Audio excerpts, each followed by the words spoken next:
Hiç rahat değiliz. Buzdolabı canavarı. Aslı'yla olanlar Kapağını açmayı da öğrendi. Ben ne yapacağım şimdi? olmadı. Ben bir Aslı'yla görüşüp kendimi anlatmak istiyorum ona. Eyvahlar olsun. Ah, yakaladı oradan bir şey.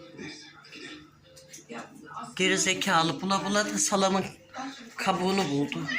Kızım, salamın kabuğu yenmez.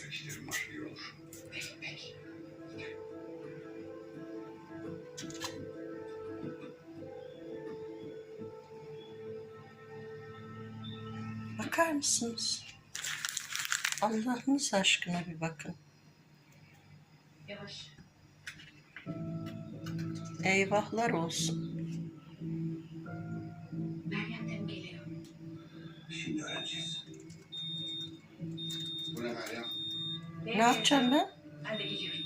Bıraktım. Kapağı açmayı da öğrendiler. Niye gelmiyormuş?